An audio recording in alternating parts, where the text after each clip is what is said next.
한국문화역사지리학회 세션을 시작하겠습니다. 저는 사회를 맡은 한국학중앙연구원의 정치영이라고 합니다. 저희 한국문화역사지리학회에서 준비한 세션의 제목은 문화역사지리학에서 본 경기 지역사 연구가 되겠습니다. 그래서 오늘 두 팀이 발표를 하시겠고요. 그 발표가 끝난 다음에 토론을 하는 그런 순서로 시작하도록 하겠습니다. 첫 발표는 디지털 역사지도로 읽는 경기 지역사라는 주제로 박혜진, 김종혁 선생님이 발표를 해주시겠습니다. 네, 안녕하세요. 반갑습니다. 김종혁이라고 합니다. 오늘 박혜진 선생과 같이 저희가 공동 발표문을 제가 대표로 발표를 하겠습니다. 발표 제목은 일단 디지털 역사지도로 읽는 경기 지역사인데요. 이런 목차입니다. 그리고 4장하고 5장이 이제 결론 보이면서 하나의 제안으로 지금 구성을 했습니다. 그 1990년대 중반 즈음으로 제가 기억되는데요. 역사 연구의 패러다임이 좀 바뀌었다고 할까요? 그러니까 기존의 중앙사 혹은 제도사, 정치사적 틀을 벗어나서 지방사 그리고 지역사, 향토사에 대한 관심이 일어나기 시작을 했고, 그러다 보니까는 그 지역사의 핵심에 있는 작업 중에 하나가 시군지인데, 시군지 편찬이 그와 직결되는 문제였기 때문에 자연스럽게 이 논의의 한 축을 담당했습니다. 그리고 제 생각에는 시군지 편찬 활동이 가장 활발했던 지역이 역시 경기도였기 때문에 그 중심에, 이 논의의 중심에는 경기도가 이제 주도적인 역할을 해왔던 것으로 그렇게 알고 있고, 그 중에 2001년도에 나온 그 이천시지, 그리고 그 이듬해 2002년에 나온 부천시사가 어떤 변화를 알리는 그런 신호탄이 되지 않았을까, 그런 생각을 또 하게 됩니다. 그 전통적인 지리지 체제는 일제 때 이제 서양의 근대적 그 서양 지식이 도입되면서 새로운 국면을 맞이했고, 그 근간이 제 생각에는 90년대까지 계속 유지된 것으로 보입니다. 외형적으로는 이제 편찬 주체가 대체로 시군 문화원이었고요. 그 지역 출신이거나 그 지역에 거주하고 있는 지식인들이 지필을 맡는 그런 형태였던 것으로 기억을 합니다.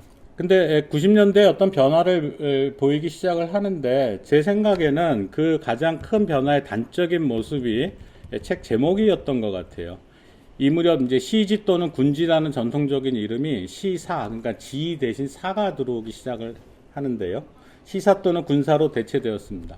그리고 지필진 구성에서도 이제 지역 내 사람뿐 아니라 그런 지역적 그 제한 요소가 전보다 훨씬 자유로워졌고, 그 다음에 이제 박사급 연구원들이 대거 참여하는 그런 변화도 눈에 띄는 그런 변화로 생각이 됩니다. 이런 변화를 몰고 온 이유는 여러 가지가 있을 텐데, 그 중에서 이제 제가 생각하는 중요한 그 계기랄까 하는 것은 그 제도권 내에 역사학 전공자들이 그 실무를 맡게 됐다는 겁니다.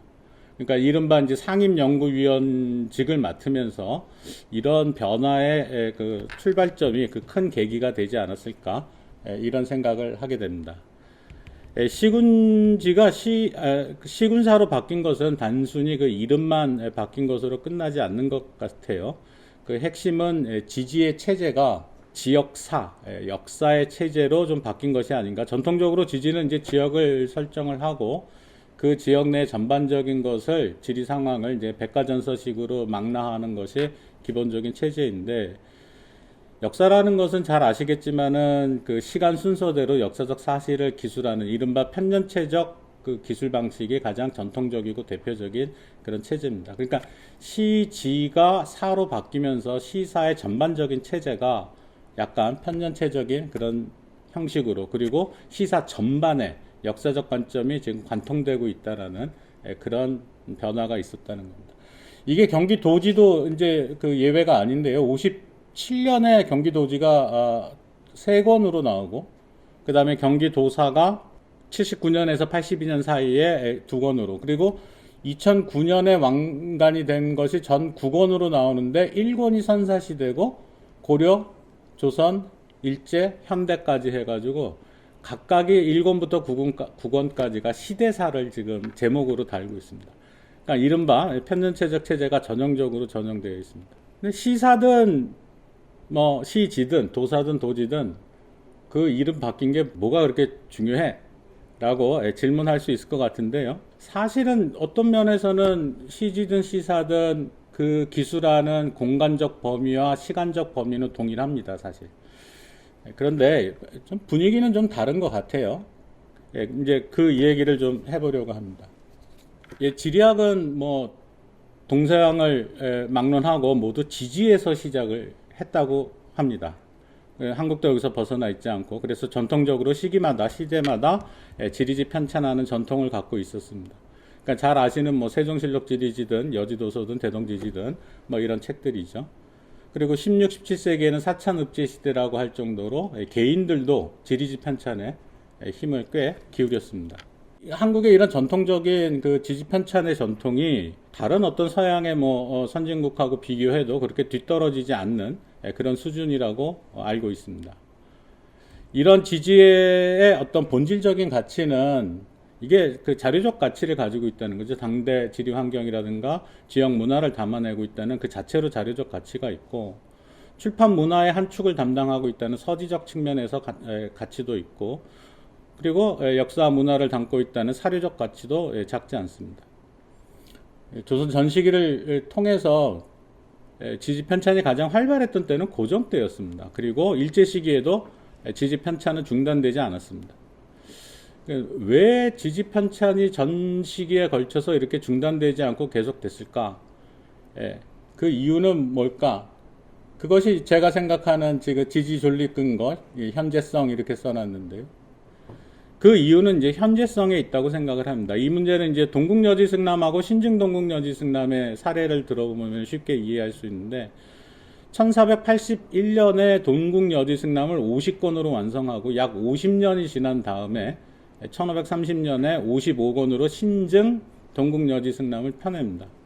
이 개정판은 사실 그 수정 제3판인데요. 제3차 수정본의 결과물인데, 조선시대에는 이렇게 지속적으로 수정 작업을 진행하면서 개정판을 계속 내왔고, 그 가장 큰 이유는 땅의 모습이 바뀌었기 때문입니다. 오늘 땅의 모습이 바뀌었기 때문입니다.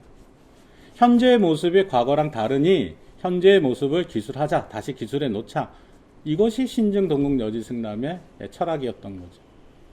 그러니까 제가 지금 인용을 했습니다만, 지지는 현재의 모습을 기술하는 과정이고, 현재입니다. 그리고 현재는 계속 과거가 되기 때문에 현재를 기술하는 지지는 끊이지 않고 기록되었습니다. 현재가 자꾸 과거가 되는 것은 거부할 수 없겠죠.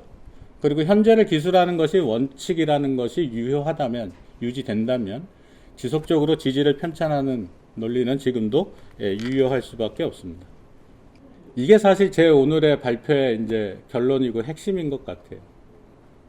지리학은 현재의 학문이고, 지지 역시 그 근본은 현재를 기술하는 것이다.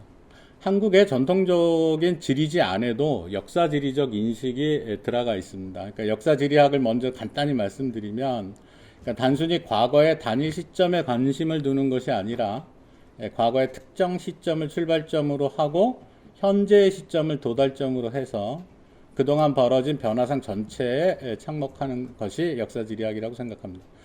그래서 역사지리학은 과거 단위 시점의 경관을 복원하려는 축과 과거로부터 현재까지의 변화상을 복원하려는 두 축이, 두 전통이 여전히 존재하고 있습니다. 그리고 이 전 과정에서 궁극적인 목적은 현재의 경관을 보다 잘 이해하기 위해서다. 이 점에서 이제 역사지리학은 현재의 학문이고 현재를 기술한다. 그러니까 역사지리가 옛날 얘기만 하는 것 같지만 궁극적인 것은 결국은 현재로 다시 돌아와서 현재를 얘기하기 위해서 옛 것을 얘기한다는 거죠. 그러니까 역사지리학의 존립 근거라는 것이 조금 전에 얘기했던 지지의 존립 근거와 크게 다르지 않습니다. 이런 전통이 조선시대에도 있었는데요. 잘 아시다시피 김정호는 이제 뭐 지리지도 편찬을 하고 지도도 만들어내고 그랬습니다. 굉장히 현재에 충실한 사람이었습니다. 당대의 지도를 그렸던 거죠. 그런데 대동여지도의 지도표를 보면 이 부분인데요. 여기 고현, 고진보, 고산성이 있습니다. 저 고진보 고산성이 당시에 있었는지 아니면 흔적만 있었는지 아니면 흔적조차 없었는지 그거에 대해서 일일이 제가 조사해 보지 않아서 모르겠습니다만 일부는 남아 있었겠죠. 단 기능이 이제 정지된 상태였겠죠. 그런데 김정은은 그것을 지도에 표기를 합니다. 하고 싶어 했습니다. 그러니까 현재와 과거가 현재에 기반하고 있는 지도 위에 같이 공존하고 있는 거죠. 이게 제가 생각하는 김정은의 역사지리적 인식입니다. 과거로부터 현재까지의 지리 사상들을 하나의 그 현재 상황에서 모아놓는 거죠. 현재를 이해하기 위해서 과거를 끌어들인 거죠. 그 직접적인 어떤 역사지리적 인식은 대동지지라는 책의 방요총지 챕터죠. 거기 보면은 구주총도라든가 오도양계 전도, 그러니까 고려 때 행정구역도 그다음에 통일신라 시기에 행정구역 복원도가 그려져 있습니다. 물론 뭐 굉장히 소축적으로 그려졌지만 김정은은 아마 저것을 굉장히 그려하고 싶었을 것입니다. 그리고 또 하나 이제 그 전 시기에 동여비고라는 책에서도 17세기 후반으로 지금 알려져 있는데 신라 백제 고구려 조조 구역지도라는 역사지도가 있습니다. 그러니까 역대 왕조들의 그 삼국시대에 간단한 이제 기술 사항도 있는 거죠. 뭐 온조가 여기 와서 언제 저 도읍을 건설했느니 뭐 이런 식의 기술들이 있습니다. 이런 지도들이 이것 말고도 또 있습니다. 아무튼 그 한국의 이런 역사지리적 혹은 역사 지도적 전통이 없지 않았고 또 그렇게 최근의 일도 아닌 이미 오래전에 그런 사실이 있었다는 겁니다. 열린 경기 지역사가 이번 그 전체 학술대의 큰 주제인 거죠. 그러면서 디지털 역사 지도라고 했습니다만 아무튼 지도로 지역 읽기, 즉 지도로 경기도 읽기입니다. 그리고 경기도사 읽기 그런 건데요. 그러니까 90년대에 아까 여러 변화가 있었다고 했습니다만 이런 기술 체계도 그다음에 지역사 방법론도 그 변화 축에는 포함되어 있다고 생각이 됩니다. 그런데 그 모든 것이 대체로 다 텍스트였습니다. 문자가 구성을 했던 거죠. 근데 90년대부터는 그림이라든가 만화라든가 사진 포스터 뭐 이런 것들이 들어오기 시작을 했고 그 다음에 고지도를 활용한 지역 읽기도 제 생각에는 90년대부터 조금씩 도입이 되기 시작을 했고 그 선발주자가 오늘 이제 라운드테이블의 좌장을 맡으신 양보경 선생이신 것 같고 다음에 발표하실 양윤정 선생도 그 일에 지금 참여해서 굉장히 역할을 해주시고 있다고 그렇게 알고 있고. 근데 지도로 읽는 것도 사실은 그렇게 그 생소한 일은 아니죠. 그리고 해외에서도 많고 그런 사례들도 많은데 고지도로 읽는 것하고 역사지도로 읽는 것하고는 좀 다른 것 같습니다. 그런데 역사지도로 지역을 읽는 것은 그동안 그렇게 많지 않았고 그러나 조금씩 그 모습이 그런 그 시도가 지금 진행이 되고 있는 것으로 그렇게 알고 있습니다. 그래서 새로운 방법론이라는 것이 역사지도로 역사와 지역을 기술한다 이런 건데요. 지도를 사람들이 대체로 잘 좀 어려워하는데 문자와 기호로만 구성이 되어 있어서 얘가 문장화되어 있지 않아서 그런데 사실은 이 문자와 기호가 만들어내고 있는 문장이라는 것이 굉장히 다양하고 정보량도 상당히 많은 거죠. 다만 문장화되어 있지 않아서 그런 거죠. 그래서 어려워하는데 좀 쉬운 지도들이 있습니다. 그게 이른바 이제 주제도라는 건데 여기 이 지도는 나는 이 얘기만 할 거야 하면서 보여주는 그런 지도들이죠. 그러니까 역사 주제도가 가지고 있는 그런 단순 명쾌함이 있습니다. 그리고 이 지도들이 과거의 상황을 반영하면서 그 변화한 모습과 오늘날의 모습까지 같이 보여주기 때문에 역사 지도로 충분히 지역을 읽을 수 있다 이런 생각이 듭니다. 역사 지도가 일반 지도와 다른 점은 단순히 과거의 상황을 보여주는 것이 아니라 과거의 상황을 시간의 흐름에 따라 연속적으로 보여주는 것에 있다. 인구, 토지, 산업, 취락, 교통 등 무수히 많은 지리적 사상들을 시단면적으로 보여주는 것도 물론 의미 있지만 역사 지도가 갖는 본연의 좀 더 신중한 기능 또는 그 의미는 이들이 시간의 흐름에 따라 어떻게 변해가는지를 보여주는 데 있다. 서두에서 얘기한 지역 또는 공간은 시간과 따로 떨어져 존재하지 않는데 양자가 합체되어 있을 때 더 큰 시너지 효과를 발휘하면서 지역이 내 눈 안에 들어온다. 이를 드러내는데 역사지도만 한 것이 없다. 역사지도의 강점은 지리적 객체들의 변동 이력을 담아내는 데 있다. 다시 말하면 과거로부터 현재의 변화상을 보여줌으로써 현재를 더 잘 이해하고 현재의 의미를 파악하며 결국 지역 정체성을 탐색하거나 추구할 지역 정체성의 방향성을 제시하는 데 역할을 할 수 있겠다. 특히 전통시대부터 현재까지 문화사적 맥락을 역사지도로 구현하면 경기도 및 경기도 내 하위 지역의 지역 정체성이나 문화 정체성을 정립하고 이에 따라 문화 번역을 구분하는 것도 가능해진다. 뭐 바람입니다. 좀 더 제한을 이제 좀 더 크게 하는 건데요. 지금 한국에서는 대한민국 국가지도집이라는 것을 발행하고 있습니다. 그나마 이제 그 한국도 그런 반열에 올라섰고 이제 한 10여 년이 좀 넘은 것 같고 외국에 아무튼 좀 더 그 문화 선진국에서는 이제 국가 역사 지도집이라는 것도 발행을 합니다. 근데 한국은 아직 그런 게 없죠. 근데 제 생각에 한국에서는 그럴 생각이 별로 없는 것 같습니다. 생각을 못 하는 것 같기도 하고 그럴 만한 능력이 없는 것도 같고 근데 경기도는 할 수 있지 않을까 이런 생각이 듭니다. 예, 중앙에서 못하는 것을 경기도가 할 때 경기도의 또 위상이 달라지지 않을까 이런 생각도 좀 해보는데요. 지금 국가지도집에도 역사지도가 얼핏 들어가 있지만 강역 부분에서만 수단적으로 들어가 있을 뿐이고 그 수준도 좀 미흡해서 그것도 뭐 수정해야 될 바가 좀 꽤 많은 것 같은데요. 이게 경기지도집성이라는 책이 2005년에 나왔는데 약간 비슷한 형태를 경기도에서 이미 그 시도한 바가 있습니다. 그것이 오른쪽에 있는 이 지도인데요.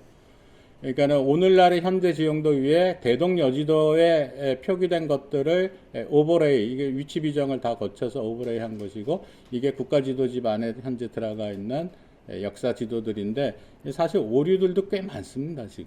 그래서 경기 지도집을 발행을 할 때 이것이 경기 지역사의 하나의 어떤 보조적 그 전달 매체가 아니라 경기 지역사를 구성하는 핵심 요소가 저는 될 수 있다고 생각을 하고, 기존의 연구 성과를 좀 활용하면 충분히 그 가능성도 있는데 이미 대한민국 국가지도집의 경기도 부분이 다 들어와 있기 때문에 오히려 역사지도집이 더 시의성이 있지 않느냐.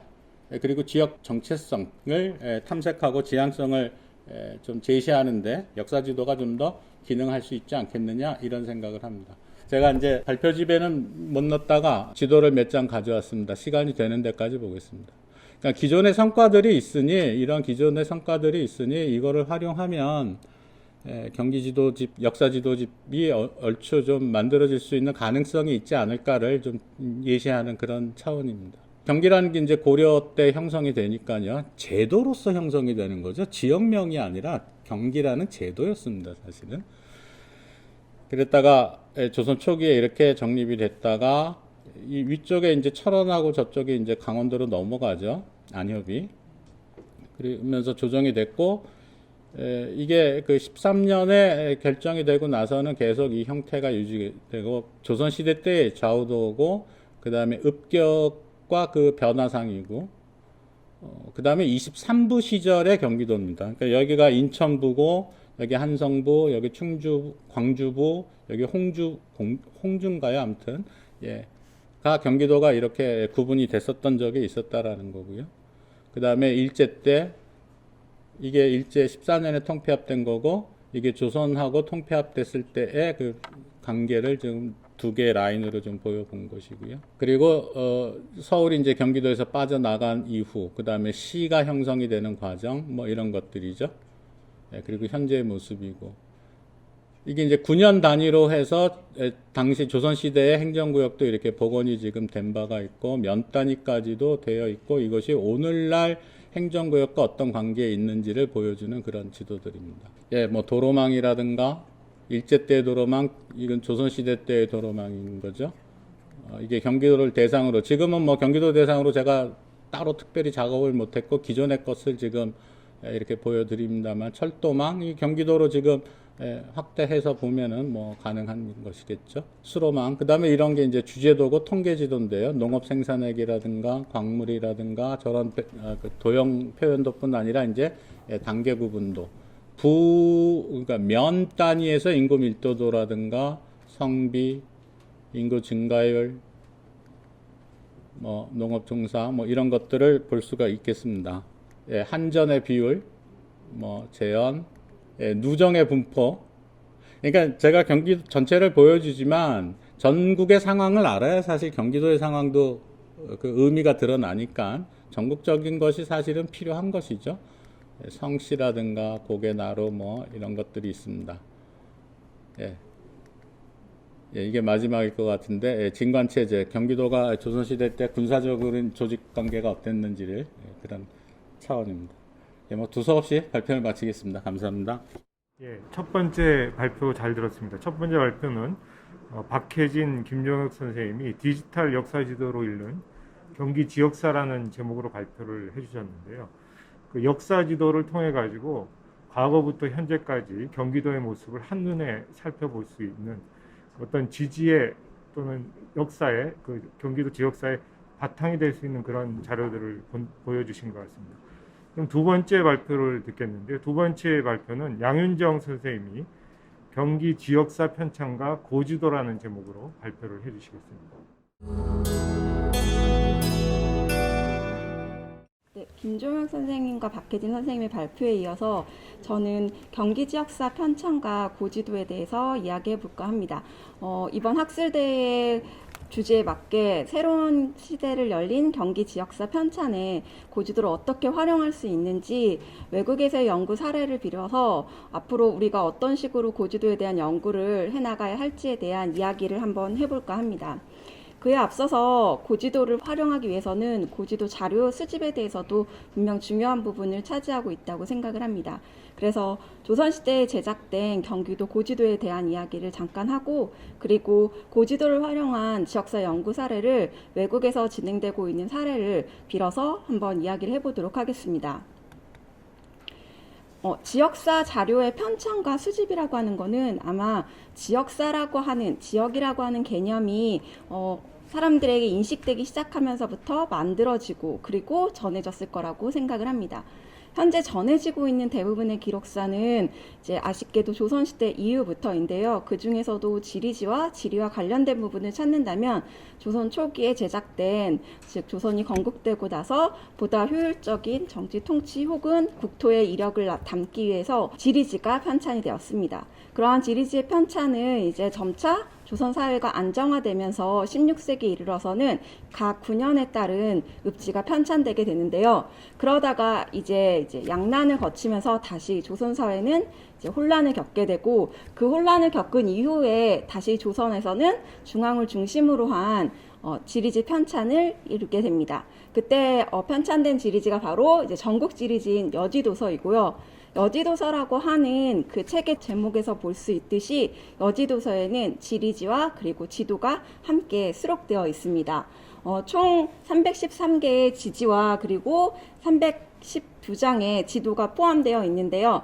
이러한 지리지와 지도의 결합, 그리고 이 안에서의 지도의 발달은 당시 사회에서의 모습을 텍스트와 이미지로 보여주는데 충분한 역할을 하고 있다고 생각을 합니다.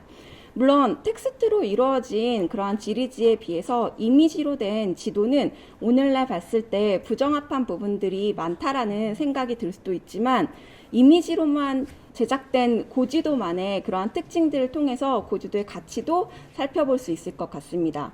즉, 지도는 그 지역의 지리정보의 공간적 배치와 위치관계를 이미지로 표현하는 과정에서 텍스트로는 설명하기 힘든 그들만의 지리인식을 반영하고 있습니다.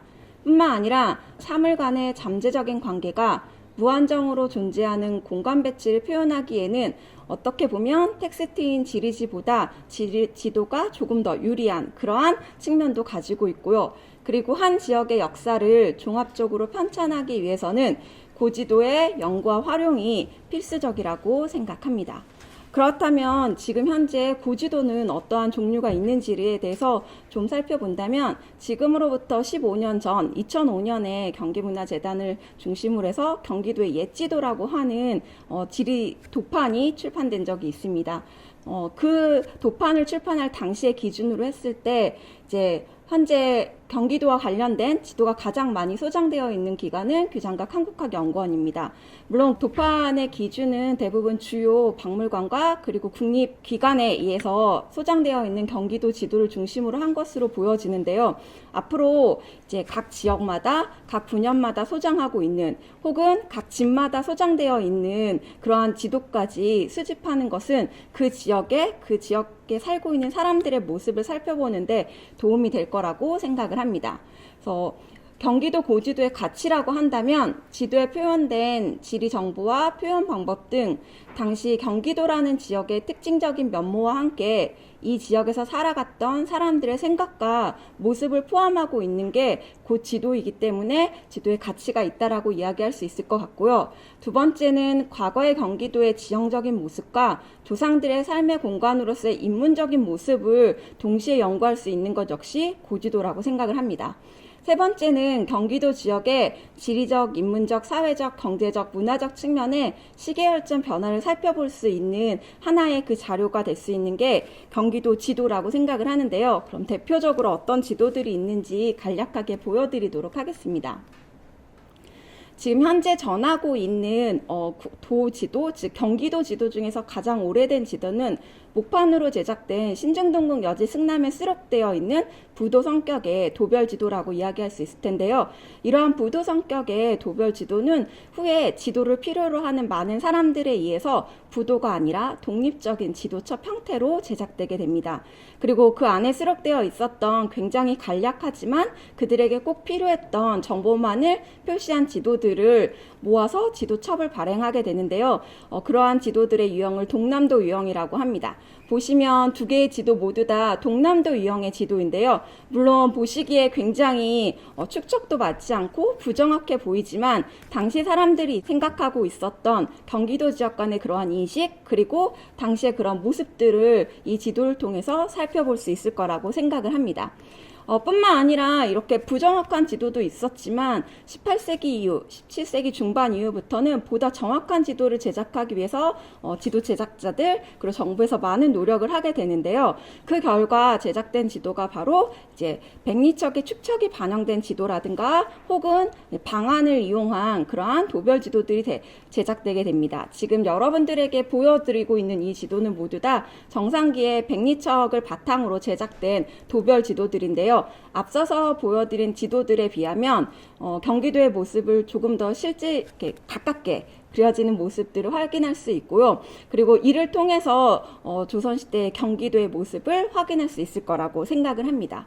도별 지도가 경기도 전체의 그러한 모습을 보여준다라고 한다면 9년 지도는 조금 더 대축척으로, 즉 그 9년의 모습을 보여줌으로써 9년에 어떤 모습들이 있고 9년에 살고 있었던 사람들이 무엇을 중요하게 생각했고 그들의 생활은 무엇을 중심으로 이루어졌는지도 지도를 통해서 알 수 있을 거라고 생각합니다. 9년 지도 역시 18세기 이후에 굉장히 빠른 속도로 발전을 하게 되는데요. 지금 현재는 방안을 중심으로 제작된 지도첩도 있고 그리고 회화식 9년 지도도 제작된 것을 확인할 수 있습니다. 조선지도나 팔도 9년지도 같은 경우에는 일정한 축척이 어느 정도 반영되어서 제작된 지도들인데요. 그렇기 때문에 조선시대에 강조되었던 읍지라든가 이런 부분이 확대되어 나타나지는 않았지만 이 지도를 통해서 그들이 인식하고 있었던 지역의 모습 그리고 산줄기의 모습, 그리고 자연 인식 등을 함께 살펴볼 수 있는 지도의 모습이라고 생각합니다. 왜냐하면 지도는 대부분의 사람들이 지도의 상단은 당연히 북쪽이라고 생각을 하는데요. 경기도 지도의 안에서의 경기도 광주라든가 이런 경우에는 이제 회화식 지도 경우에는 꼭 지도의 상단을 북쪽이 아니라 동쪽이나 혹은 남쪽을 지도의 상단으로 배치하는 경우도 있는데 이런 것들로 봤을 때 그들이 인식하고 있었던 자연인식 혹은 지리인식 체계가 어떤 것이었는지도 함께 살펴볼 수 있을 것 같습니다. 앞서서 있는 지도가 굉장히 그 축척에 어느 정도 적용해서 제작한 지도라면 지금 보여드리는 지도는 일명 회화식 지도, 그림식 지도라고 불리는 지도입니다. 양주 지도와 수원 지도 있는데요. 읍치 혹은 이제 수원산성을 비롯한 그런 모습들이 확대되어 그려져 있는 것을 확인할 수 있습니다. 이처럼 9년 지도 안에서는 그들이 인식하고 있었던, 물론 이제 그들의 민가나 촌락의 모습이 자세하게 나타나고 있지는 않지만 그 9년 안에서 그들이 중요하게 생각하고 있었던 그런 사회관계망, 그리고 보시면 붉은색으로 표시되어 있는 게 도로를 나타내는 거거든요. 이 도로를 통해서 18세기, 19세기 당시에 경제라든가 혹은 교통체제 등도 그들이 생각하고 있었던 그런 모습을 지도를 통해서 읽어낼 수 있을 것 같습니다. 뿐만 아니라 경기도 관련 고지도에는 9년 지도뿐만 아니라 이제 남한산성, 북한산성과 같이 특정 지역에 있어서는 확대된 그러한 그 모습의 지역을 잘 나타내는 지도들도 현재 전해지고 있습니다. 남한산성 지도 같은 경우에는 남한산성의 모습뿐만 아니라 그 주변에 그러한 자연 체계를 어떻게 인식을 하고 그런 성곽도시 혹은 산성도시를 만들었는지가 지도에 잘 표현되어 있고요. 북한산성 같은 경우에도 이제 북한산성으로부터의 도성까지의 그런 모습을 통해서 그 중요성을 보여주는데 충분한 역할을 하고 있다고 생각을 합니다. 김종현 선생님이 앞서서 발표를 한 바와 같이 90년대 이후부터 고지도에 대한 연구가 시작되기 시작했습니다. 대부분 그때까지의 연구는 고지도 자체에 대한 연구이고 고지도 안에서 무엇을 읽어낼 수 있는지, 고지도에 무엇이 표현되었는지가 가장 중요한 연구였습니다. 그렇지만 사실 이제 조금 변화가 있어야 되지 않을까라고 생각을 합니다. 우리나라에는 조선시대 읍치경관 복원이나 성곽 복원 등에서 일부 고지도를 활용하고는 있지만 아직은 그 활용 분야가 굉장히 한정적으로 이제 제한되어 있는 그런 모습들을 살펴볼 수 있는데요. 외국에서는 지역의 과거 경관 변화 및 앞으로의 방향성 제시를 위해서도 고지도가 활용되고 있는 연구 사례들을 찾아볼 수 있었습니다. 2020년부터 시작해서 1, 2년 사이에 나온 연구들인데요. 버지니아주 챈슬러즈빌 인근 지역으로 대상으로 한 장기적인 토지 이용과 경관의 역동성의 특징을 발견하기 위한 역사지도와 항공영상 결합에 관한 연구. 두 번째는 19세기에 제작된 팔레스타인 서부 지역을 대상으로 한 팔레스타인 서부 지역 역사지도로부터 19세기 경관의 재구성. 세 번째는 인공지능을 활용하여 브라질 대도시 레시피의 1800년대의 지도를 대상으로 수행한 조건부 생산적 적대 신경망 기법을 활용한 역사지도와 위성영상 도시 이미지의 합성. 마지막으로는 이탈리아 남부 사르노강 유역과 소렌토 반도를 대상으로 한 소렌토 반도의 200년간의 토지 비복 변화 분석의 역사지도 활용 등과 같은 다양한 분야에서 역사지도가 고지도가 활용되는 것을 확인할 수 있는데요. 이러한 지역사 연구를 통해서 이제 이와 같은 결과를 활용할 수 있고 고지도가 활용될 수 있다라고 생각을 합니다. 즉 장기적인 토지 이용과 경관의 역동성의 특징을 밝기 위한 역사지도와 항공영상의 결합. 두 번째는 팔레스타인 서부 지역의 역사지도로부터의 19세기 경관 재구성. 그리고 세 번째는 조건부 생산적 적대 신경망 기법을 활용한 역사지도와 위성영상 도시 이미지의 합성. 네 번째는 소렌토 반도의 200년간의 토지 비복 변화 분석의 역사지도 활용인데요. 각각의 연구가 어떠한 결과를 보여주는지도 함께 살펴보도록 하겠습니다. 첫 번째는 장기적인 토지 이용과 경관의 역동성의 특징을 발견하기 위한 역사지도와 항공영상의 결합인데요. 버지니아주 챈슬러즈빌 인근 지역을 대상으로 해서 현대 항공영상과 1876년 당시에 지도를 결합해서 토지 이용 등 역사적인 변화를 추적하는 그러한 연구를 하고 있습니다. 올드맵과 현대 항공영상의 결합을 바로 목적으로 두고 있는데요. 최신 이미지 분석 기법인 객체 기반 분석을 도입하는 것을 목적으로 해서 객체 기반 지원을 위한 머신러닝을 활용하고 이를 통해서 풍경학 또는 하천 형태학 등의 연속적인 변화 지도로부터 함축적인 의미를 찾아낸다라는 건데요. 풍경학, 하천 형태학의 연속적인 변화라는 하는 것은 토지의 이용의 변화뿐만 아니라 앞으로의 토지 이용에 대한 제한까지도 할 수 있는 그런 부분을 담고 있다라고 이야기할 수 있습니다. 그래서 연구 지역에 사용된 데이터는 종이, 즉 이미지로 된 1867년의 미국 내전 지도와 오늘날의 4개의 항공 사진을 결합해서 그러한 모습들을 나타나게 되는데요. 그 결과 분석을 해보면 버지니아주 챈슬러즈빌 인근 지역에 대해서 1876년 내전 당시의 옛날 지도와 현대 항공 영상의 결합을 통해서 연속적인 지표면을 생성하고 이를 바탕으로 토지 이용과 경관이 어떻게 변화되었는지를 파악하고 있습니다. 그리고 GIS 기반의 항공 영상 자료를 손으로 그려진 역사 지도와 결합함으로써 현재 나타나고 있는 환경 문제 해결책을 탁 찾고 토지 이용과 경관이 변화하는 원인이나 패턴을 찾는 데도 활용하고 있다는 것입니다. 즉 고지도를 과거의 시대의 연구 결과의 자료로서 뿐만 아니라 앞으로 일어날 환경 문제라든가 토지 이용의 경과의 변화에까지도 고지도가 활용될 수 있다라는 결과를 보여주고 있습니다. 그래서 1876년부터 2013년까지 토지 이용 변화를 나타낸 결과의 지도의 모습이고요. 물론 이러한 것들은 사실 저희 한국에서 한국 고지도도 마찬가지이지만 제작 방식이 전혀 다른 두 지대의 융합 연구에서 가장 어려운 부분은 아마 고지도의 경우 매우 비과학적이고 지도 왜곡을 분석하기 어려움에 있다라고 이야기할 수 있을 것 같고, 고지도와의 이와 같은 특성으로 인해서 지도의 정량화나 기하 형상 보정에 유효한 결과가 도출되지 않을 수도 있다라는 한계점을 가지고 있습니다. 그리고 정밀 분석 문제, 그리고 고지도의 데이터의 불축성, 불충분, 부정확함에 대한 문제 등이 앞으로 보완되어야 할 부분으로 제시되고 있지만 이러한 연구가 이루어지고 있다는 것이 시작이 아닐까 생각해 봅니다. 두 번째는 팔레스타인 서부 지역 역사 지도로부터의 19세기 경관 재구성인데요. 물론 지금까지도 경관 재구성을 위해서 고지도가 활용된 예는 참 많았는데 그 중에서도 이제 정확한 정보들을 바탕으로 한 그러한 경관 재구성의 모습을 보여주는 사례입니다.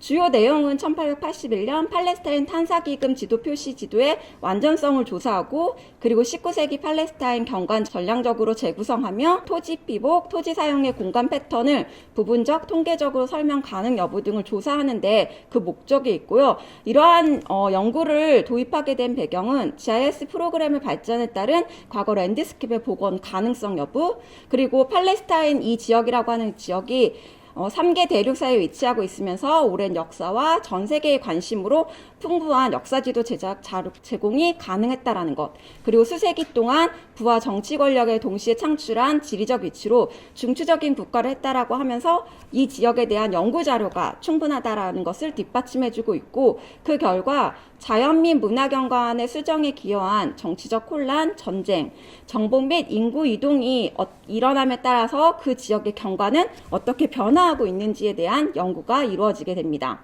팔레스타인 산업화 이전의 지형을 보기 드물고 독특하게 보여주고 있는 PF 지도는 PF 지도에 표시되어 있는 정보의 완전성 조사와 그리고 이를 디지털 방식으로 재구성하고 그를 통해서 통계 부분적인 설명 가능 여부에 대한 연구가 바로 이 분야의 활용 분야인데요.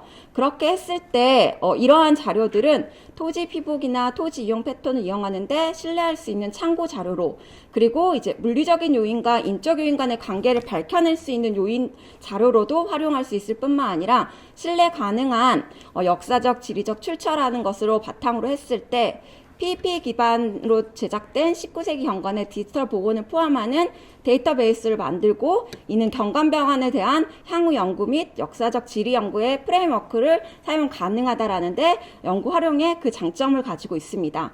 뿐만 아니라 생태학자들이 보존 조치의 우선순위를 정하는 데 영향을 미치는 경관 변화를 이해하는 데 사용할 수 있고, 과거 경관 복원까지도 사용 가능하다는 것도 이 연구의 장점이라고 할 수 있고요. 정량적인 GIS 기반 지도는 다른 나라의 연구자들도 자유롭게 이 귀중한 역사 지도에 대한 연구 가능을 할 수 있다는 것 또한 이러한 연구가 진행됐을 때의 그런 장점이라고 이야기할 수 있습니다. 이 연구에서의 보여주는 그 결과의 모습들을 이제 제가 논문에 있었던 것을 이제 여러분들에게 보여드리는 건데요.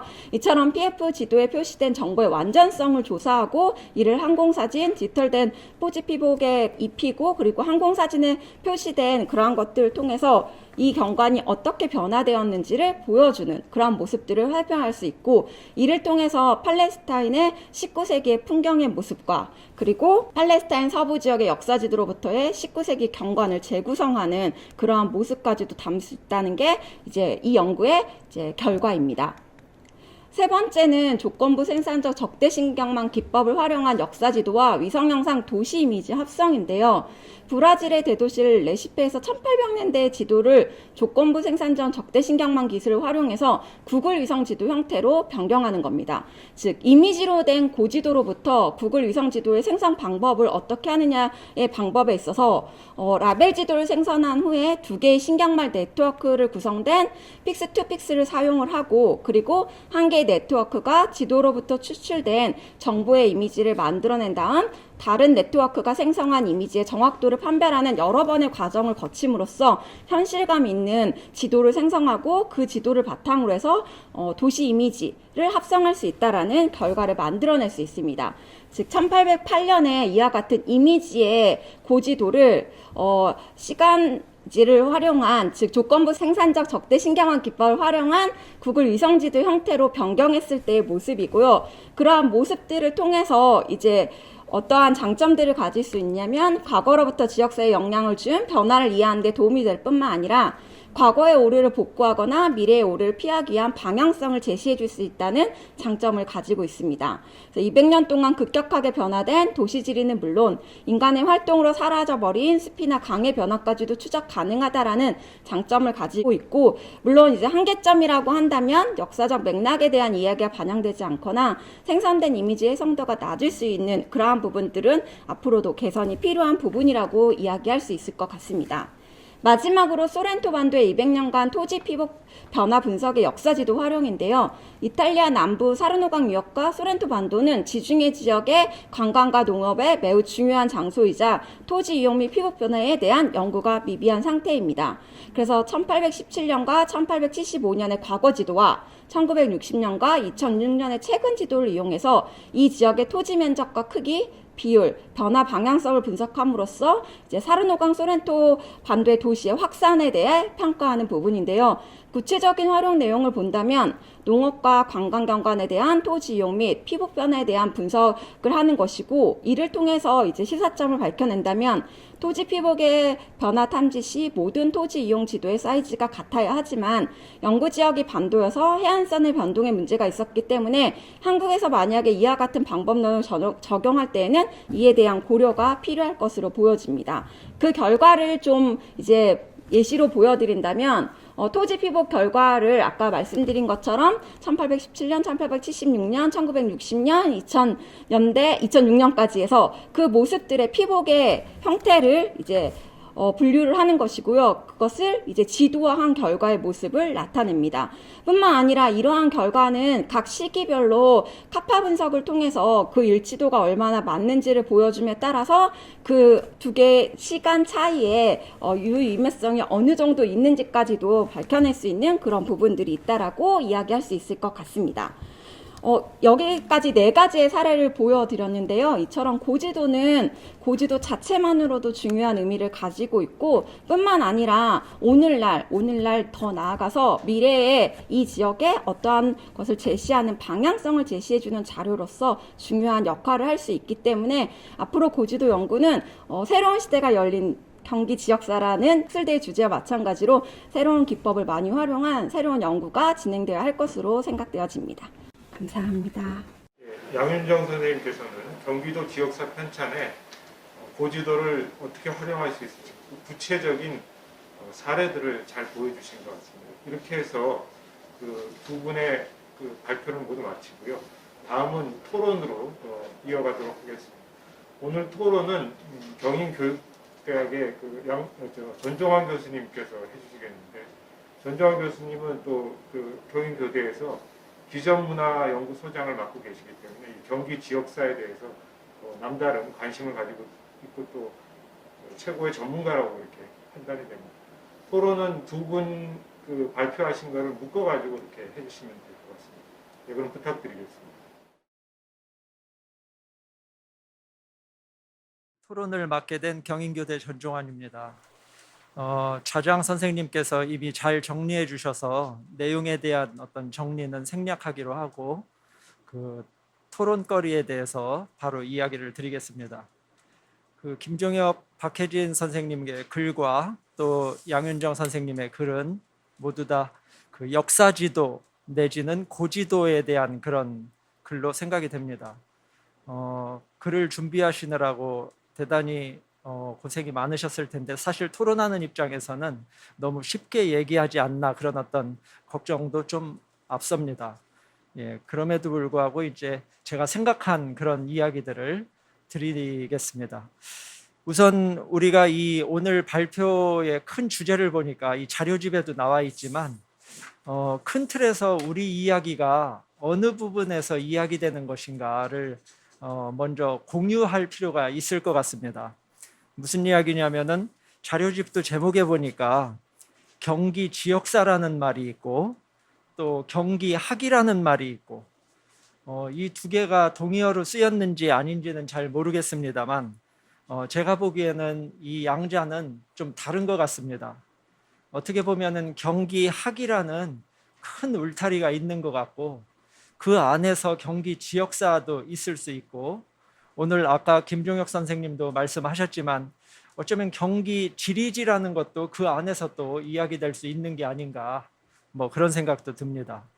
경기 지리지가 이야기될 수 있다면은 마찬가지로 다른 류의 지들도 얼마든지 경기학이라는 울타리 안에서 가능하겠죠. 예를 들면 민속지 이야기도 할 수 있을 테고 뭐 그와 같은 것들을 말합니다. 그래서 우리가 문화역사지리학에서 제가 이야기에는 이 경기학에 어떤 기여를 할 수 있는가 하는 것을 발표하는 자리가 아니었나 그런 생각을 해봅니다. 이 경기학의 일부로서 우리가 이 문화역사지리학 혹은 지리학적 관점에서 기여를 할 수 있는 방안이 있다면은 제 생각에는 우리 동양의 전통적인 그런 지를 작성하는 부분, 그러니까 지리지를 작성하는 부분에 우리가 기여할 수 있지 않을까 그런 생각을 해봅니다. 다들 알고 계시겠지만은 서양의 리저널 지오그래피와 달리 동양의 지는 서양의 그런 어떤 지지와는 좀 성격이 다르다고 저는 이해하고 있습니다. 서양에서는 일찍이 칸트 이래로 시간과 공간을 분리하면서 양자를 별도로 어떤 연구하는 전담하는 학문 분야로서 역사와 지리학을 이야기하고 있는 반면에 동양의 지라는 것은 기본적으로 우리 삶의 이야기의 한 부분을 정리한 글, 다시 말해서 큰 의미에서의 역사의 한 부분으로 저는 이해를 하고 있습니다. 한서지리지에서 반고도 이야기했지만 그 동양의 지리지의 지자는 사실 역사의 의미하고도 상당히 통하는 바가 있습니다. 말 그대로 땅의 역사, 땅에서 전개되어 온 사람들의 삶의 이야기라는 뜻이죠. 그런 의미에서는 어떻게 보면은 서양의 지리지가 백과사전식에 머물러 있을 수밖에 없었고 그에 비해서 동양의 지리지들은 상당히 그 역사적인 어떤 그런 접근을 하고 있다고 보여집니다. 그래서 동양의 지리지를 보면 가령 어떤 연역부터 시작하고 있는 것 자체가 우리는 역사와 지리, 시간과 공간이라는 것을 별도로 떼어서 접근하지 않았기 때문이라고 생각이 듭니다. 다만 차이가 있다면은 땅을 가지고 우리 삶의 이야기를 시작할 것이냐 아니면 시간의 흐름 속에서 시작할 것이냐 하는 그런 차이가 있을 뿐이라고 저는 생각이 듭니다. 그래서 우리가 먼저 생각해 보아야 될 것이 우리 이번에 큰 행사가 우리가 한 부분으로 참여했는데 이것이 경기학의 일부로서 지리학 쪽에서는 어떤 기여를 할 수 있는가를 이야기하는 것인지 아니면 경기도사라는 경기지역사라는 어떤 울타리가 그 정도에서 정해져 있고 거기에 지리는 어떤 기여를 할 수 있는가를 이야기할 것인지에 대해서 우리의 논의 방향이 좀 다르지 않겠나 그런 생각이 듭니다. 먼저 후자에 대해서 먼저 이야기를 한다면 다시 말해서 경기도사라는 어떤 큰 방향성, 울타리가 경기도사라고 한다면은 지리학에서의 기여 방안은 한 두 가지 정도일 것 같습니다. 하나는 어떤 자료로서 사료로서의 그런 어떤 고지도나 역사지도의 측면, 사료로서의 측면, 또 하나는 어떤 표현의 측면. 아까 김종혁 박사님께서도 역사지도를 가지고 과거를 접근할 수 있고 문화를 접근할 수 있고 지역의 정체성까지도 구명하는 데 도움을 줄 수 있겠다라고 말씀하신 부분에 저도 동의를 하면서 그렇게 두 가지 방향은 하나는 지리학에서 가지고 있는 그런 과거의 지리지라든가 아니면 고지도라는 것들이 일종의 사료의 한 부분이다. 그것도 사료의 한 종류이다라는 측면에서 지리학에서 그런 것들을 해석하거나 그런 것들을 평가할 때 좀 더 전문적이니 어떻게 평가하고 어떤 정보들을 추출할 수 있는지를 좀 우리가 추출을 해서 경기도사의 연구자들에게 도움을 주는 방향, 뭐 이런 어떤 한 가지가 있을 수 있고, 또 한 가지는 그것들의 표현의 측면, 수많은 경기도사에 대한 어떤 연구 결과가 있을 텐데 그것들을 지도나 도표, 이른바 지오그래피컷이라고 하는 각종 어떤 지리적인 도해로 표현해 주는 부분에 대해서 기여를 할 수 있지 않겠나, 뭐 그런 생각을 해봅니다. 그래서 두 분의 발표 내용은 제가 생각하기에는 후자에 좀 더 가까운 것이 아닌가, 그런 생각을 해보고요. 저는 그런데 이거에 더 큰 울타리로 우리 이 자료집의 제목처럼 경기학의 차원에서 지리학의 기여 방안도 한번 우리가 논의해 보는 것도 지금 이 자리에서 필요하지 않나, 그런 생각을 해봅니다. 다시 말해서 경기학이라는 울타리로 간다면은 경기도사는 그 중에 한 부분이 될 테고, 경기지리지도 그 중에 또 다른 접근의 한 부분이 될 테고, 저는 그것과는 또 별개로 아까 김종혁 박사님께서는 경기 역사지도집을 이야기하셨지만 저는 그 어떤 줄기 가운데 경기 역사지도집도 있을 수 있다고 생각합니다. 그래서 우리가 어떤 그림을 그런 데에서 이렇게 그려야 되지 않겠나. 경기학이라는 그런 큰 울타리를 계속 그려보면서 그 안에서 주최 측에서도 이야기한 대로 열린, 말 그대로 민속학이든 국문학이든 지리학이든 역사학이든 총괄적으로 참여를 해서 각 분야에서 역할을 할 수 있는 부분을 경기학을 향해서 수렴하는 방향으로 각 분야별 성과가 나와줘야 되지 않겠나, 저는 그런 생각을 해봅니다. 뭐 좀 세부적인 이야기지만 뭐 두 분의 어떤 발표 내용 중에는 제가 이의를 달 것이 별로 없고요. 다만 질문 드릴 게 조금 있긴 한데 한두 가지씩만 말씀을 드리면은 우선 김종혁 박사님 발표와 관련해서는 내용 중에 이런 이야기가 나옵니다. 이 지도를 통한 접근이 경기의 정체성, 문화 정체성의 정립, 문화 권역의 구분 등등에 접근할 수 있다. 지도를 통해서, 역사 지도를 통해서. 그 부분에 대한 이야기를 조금 더 듣고 싶고요. 그게 어떤 이야기인지 짤막하게 이야기하시고 넘어가기 때문에 잘 모르겠습니다. 그런 부분에 대한 좀 더 상세한 설명을 부탁드리고, 그리고 도지는 현재성에 있다라는 말씀을 하셨는데 그럼 도사는 과거성에 있나 역사성에 있나, 그 부분에 대해서는 언급을 또 안 하셨더라고요. 그래서 혹시 도지와 도사를 구분하고 계신 건지, 만약에 구분하고 계시다면 조금 전에 제가 말씀드린 그런 경기학의 울타리 내에서 그것이 병존할 수 있는 것인지, 그 부분에 대한 생각도 한번 들어보고 싶습니다. 그리고 양윤정 선생님의 발표와 관련해서는 전체적으로 경기도를 묘사한 그런 많은 지도들, 특히 어떤 풍수도라든가 목장지도, 해로지도와 같은 그런 특수지도와 같은 것들은 경기도의 역사를 연구하거나 경기학을 연구하는 분들에게 아주 중요한 정보가 될 거라고 생각합니다. 그리고 문장 중에 이런 말씀을 하신 적이 있습니다. 고지도는 과거의 실제 모습뿐만 아니라 당대를 살았던 사람들의 생각을 담고 있다, 그런 말씀을 해주셨는데 제 생각에는 이 부분이 사실 지금까지도 문화역사지리학자를 중심으로 이런 어떤 문제의식을 갖고 고지도에 접근하고는 있지만 실제로 그것의 어떤 볼륨 있는 성과로까지 이어지지는 않고 있는 것 같습니다. 그래서 제 생각에는 이 고지도를 아까 말씀하셨던 그런 어떤 인공위성 사진이라든가 항공사진, 뭐 다양한 GIS 기법과 연결하는 부분에 대한 접근도 물론 필요하지만 저는 그 부분에 있어서는 이 고지도가 갖는 그런 어떤 멘탈맵으로서의 성격 때문에 큰 한계, 성과보다는 한계가 더 클 거라고 생각하고, 그보다는 차라리 방금 말씀드렸던 당대 사람들이 살았던 그런 어떤 세계관, 자연관, 생각들을 보여주는 어떤 텍스트로서 그 부분에 대한 풍부한 어떤 해석들을 지리학 쪽에서 기여함으로써 이게 어떤 경기학이 됐던 도사가 됐던 도지가 됐던 굵직한 항목으로 들어가줘야 되지 않겠나. 말 그대로 우리가 과거를 들여다보는 데 있어서 지금까지는 주로 문자적인 기록만을 가지고 그 시대를 들여다봤다면은 이제는 방금 말씀드렸던 그런 텍스트가 아닌 뭐 이 고지도와 같은 그래픽 자료들을 통해서 우리가 엿볼 수 있는 과거의 이야기를 좀 풍부하게 해석해 줘야 되는 그런 단계가 아닌가 그런 생각을 해봅니다.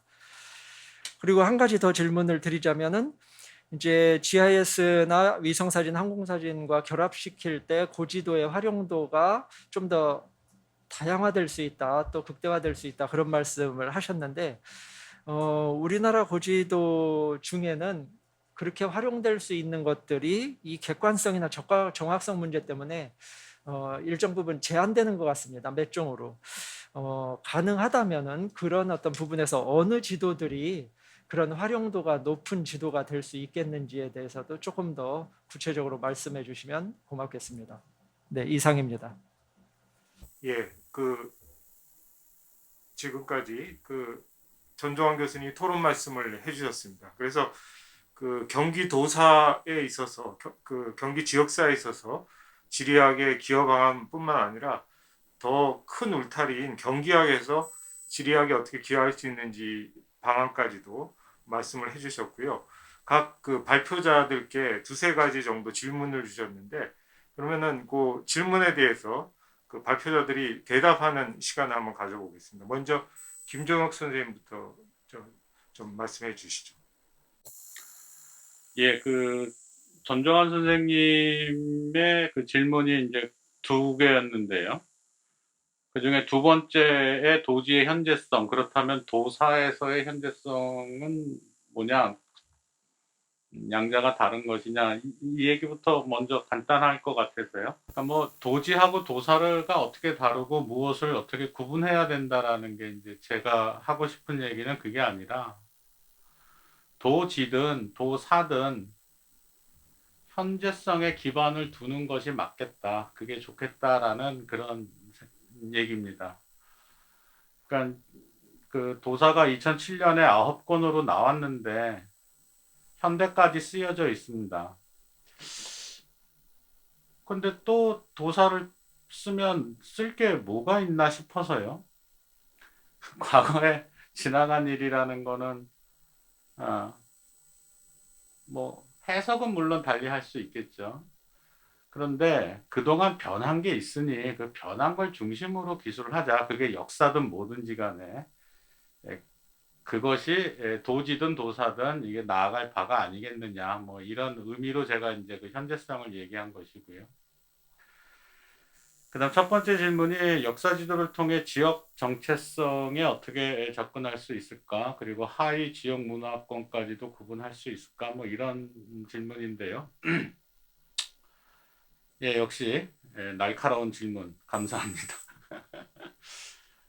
제가 이거를 쓰면서도 좀 심한 거 아닌가 이런 생각을 하면서도 쓰기는 썼는데 그래도 뭐 그럴듯할 것 같아서 썼는데 괜히 썼다는 생각도 들고요. 근데 이런 측면은 확실히 있습니다. 그러니까 전근대를 정리하자는 건데요. 경기도뿐 아니라 대한민국 역사가 아직 전근대가 제대로 정리가 안 돼 있다라고 제가 이제 생각을 하는 것이고, 전근대가 정리가 되지 않은 상태에서 현대 혹은 포스트 모던을 얘기하는 것이 제가 볼 때는 너무 어불성설인 것 같은데, 어느 누구도 전근대에 대해서 그렇게 큰 관심을 안 두고 있는 그런 현실이 좀 안타까운 그런 겁니다. 그동안 뭐 여러 분야에서 전근대에 대한 정리를 해오고 있었지만 사실은 그 이후로 뭐 이렇게 정리가 안 된 상태에서 제가 볼 때 그냥 유야무야 끝났어요. 그런데 그 큰 이유 중에 하나가 제가 거기에 지역이 빠져 있기 때문이다라는 생각을 하는 겁니다. 그러니까는 통계나 사료를 가지고 전근대를 이해를 하면 그 사실만이 보이는 것이지 그 안에서 이게 어떻게 운영이 됐는지에 대해서는 구체적으로 그게 안 드러나는 것이고, 특히 그것이 지역 기반에서 어떻게 운영이 됐는지가 보일 때 하고 그렇지 않을 때는 그 해석의 정도는 제가 볼 때는 그야말로 굉장히 천양지차를 보인다 이런 생각을 하는 겁니다. 아무튼 그동안 이러저러한 시도를 해왔지만 제대로 안 되고 있으니, 그런데 역사 지도라는 것은 역사 지도가 아니라 지도라는 것은 지역적 현황을 한눈에 단박에 보여주는 그런 굉장히 효과적인 그런 표현 매체라는 거죠. 그러니까 경기도의 뭐 산업의 발전이라든가 인구 분포의 변동이라든가 아니면 뭐 농업의 어떤 변화, 경기도가 언제부터 그러면 농업 사회가 끝났을까 이런 얘기 좀 해보자는 겁니다. 그럼 농업을 제대로 보여줄 수 있는 도표를 계속 들이대서 1975년경이 굉장히 중요한 시점이야. 이러고만 만다는 거죠. 경기도가 어디가 어떻게 농업에서 산업사회를 전환하고 있는지 그런 부분은 지도화할 때 드러난다는 겁니다. 그리고 그것이 지역성으로 연결이 되는 것이고 그 지역성이 그러니까 어떤 특화되는 그 지역의 모습을 보여주는 것은 지도라는 겁니다. 그럴 때 하위 문화권까지도 지역성까지도 조금 드러나지 않을까. 뭐 해봐야 아는 것이긴 한데요. 그냥 그런 생각입니다. 네, 이상입니다. 토론 감사합니다. 김정욱 선생님이 답을 주셨습니다. 그럼 이어서 양윤현 선생님 좀 말씀해 주시죠. 전종환 교수님의 좋은 토론 감사합니다. 저 역시 두 가지 정도의 이제 질문을 받았는데요. 먼저 첫 번째는 고지도가 사료로서의 이미지가 더 중요한 부분에 대한 이야기를 하셨습니다. 즉 고지도가 가지고 있는 멘탈맵의 성격상 그들이 갖고 있었던 세계관, 자연관에 대한 연구가 더 중요한 거 아닌가라는 말씀을 하셨는데요. 네, 저 역시 가장 기본은 멘탈맵으로서 혹은 당시의 세계관과 지역관 혹은 자연인식을 담고 있는 연구가 우선이라고 생각을 합니다. 그렇지만 어떻게 보면 90년대부터 시작한 고지도 연구, 2005년부터 시작된 경기도 도판뿐만 아니라 각 지역, 각 구년마다도 이제 관련 고지도 책자가 나오고 있는데요. 이제 이 단계에서 한 걸음 더 나아가야 되는 게 아닐까라는 생각을 해서 이번 발표를 준비하면서 외국에 있는 사례들을 가지고 오게 되었습니다. 김정현 선생님이 앞서서 말씀하신 거에 저도 동의를 하는데요. 고지도를 통해서 앞으로의 모습을 어떻게 변화했느냐. 즉 저는 고지도뿐만 아니라 아까 발표 때도 보여줬지만 시기별적으로의 지도 작성을 통해서 그 지역의 변화 모습을 관찰할 수 있을 때 앞으로 방향성도 제시할 수 있고 그리고 만약에 잘못된 부분이 있다면 그것에 대한 어떠한 다른 해결책을 찾는 것 역시 이 안에서 이루어질 수 있는 것은 아닐까라는 생각으로 이와 같은 이제 발표를 준비하게 되었습니다. 그래서 저는 두 가지 모두 다 갖추고 있을 때 고지도가 자료로서뿐만 아니라 경기학 혹은 경기 지역사 연구에도 도움이 될 수 있다라고 생각을 하고요. 그리고 경합시킬 때 다양화될 수 없는 지도에 대한 얘기를 하셨습니다. 저도 고지도 연구자로서 부정확한 부분이라든가 이런 축척이 반영되어 있지 않은 지도에 대한 오늘날 지도의 결합에 대해서 많은 문제점을 갖고 있다는 건 알고 있는데요. 지금 현재 GIS뿐만 아니라 인공위성 AI까지 기반으로 바탕으로 한 많은 그런 기법들이 발달함에 따라서 사실은 2, 3년 전보다도 훨씬 더 많은 그러한 지도의 결합이 이루어지고 있습니다. 제가 작년에 이제 공주목 지도를 가지고 1872년에 제작된 공주목 지도를 가지고 공대 선생님들과 같이 GIS와 인공위성을 활용해서 공주 지역 하천 강변에 있었던 신석기 시대의 문화재가 강의 직강화에서 어느 정도 피해가 있고 그 방향은 어떻게 바뀔 수 있는지에 대한 연구를 진행한 적이 있었는데요. 그것처럼 예전에는 어느 정도 축척이 반영된 지도 그리고 우리가 좌표계를 설정할 수 있는 대동여 지도라든가 방한 지도가 이제 오늘날의 지도와 결합할 수 있다라고 생각하는데 이제 조금 더 나아가서 그 기법의 발달에 따라서 회화식 지도, 즉 그들이 과거에 생각하고 있었던 중심적인 생각이 반영된 지도 역시 오늘날의 지도와 결합을 함으로써 당시의 생각과 오늘날의 생각까지도 결합되는 모습을 보여줄 수 있을 거라고 생각을 합니다. 그래서 조금 더 활용도가 높은 지도를 얘기한다면 일단은 축척이 어느 정도 반영된 지다라면 가능할 거고 두 번째는 이제 같은 지역이라고 하더라도 조금은 대축척으로 제작된 그래서 저희가 오늘의 현대 지도에서 랜드마크로 설정할 수 있는 그러한 지점들이 표시된 지도라면 충분히 오늘날의 여러 가지 기법들을 활용한다면 고지도의 그러한 안에 담겨져 있는 지리 정보를 활용할 수 있을 거라고 생각합니다. 감사합니다. 어느 정도 충분한 그 대답이 되었을 것이라고 생각하는데 혹시 좀 더 그 전종환 선생님 궁금하신 점이라든지 더 말씀하실 부분이 있을까요? 두 분 말씀 잘 들었습니다. 사실 오늘 발표를 들으면서 많이 공부가 되었고요. 이 문화 역사지리학 세션이라는 그런 어떤 차원에서 뭐 저는 이렇게 이해를 합니다.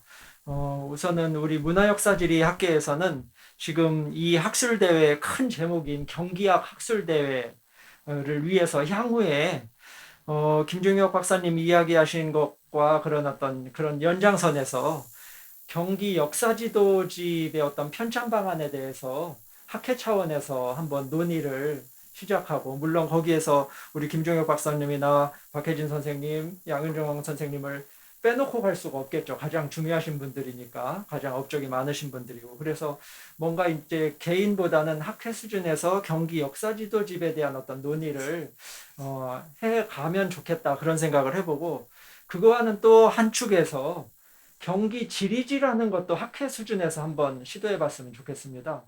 지금 우리 경기도에서는 경기도사 편찬위원회도 있고 뭐 그런 어떤 저 연구물을 이제 향후에 내놓을 생각으로 가는 것으로 알고 있는데, 어떻게 보면은 저는 그 도사나 도지는 접근 방법이 좀 많이 다르다고 생각합니다. 그리고 최근에 오면은 점점 지에 대한 어떤 그런 성과물들이 적어지고 있는 추세고, 그것들이 이제 도사 위주로 좀 바뀌는 편인데, 그런 차원에서 우리가 그 지리지라는 것, 지역의 지리지라는 것을 현대식 지리지는 이런 방향에서 구성해 볼 수 있지 않을까. 크게 보면 그게 한국 지리지로 또 수렴될 수도 있는 부분이니까, 그런 부분에 대한 논의도 한번 시도해 보면 좋겠다 하는 생각을 해봅니다. 감사합니다. 예, 그 전종환 선생님 말씀 고맙습니다.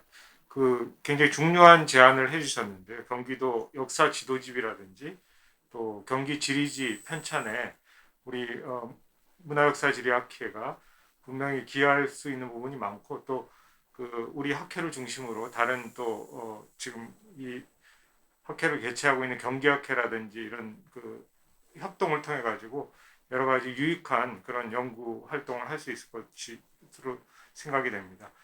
뭐 더 말씀이 없으시면은 저희 세션은 여기서 마치는 걸로 하겠습니다. 오늘 발표해 주신 김종혁, 박혜진 선생님, 그리고 양윤정 선생님, 그리고 토론해 주신 전정환 선생님께 다시 한번 감사드립니다. 예, 고맙습니다.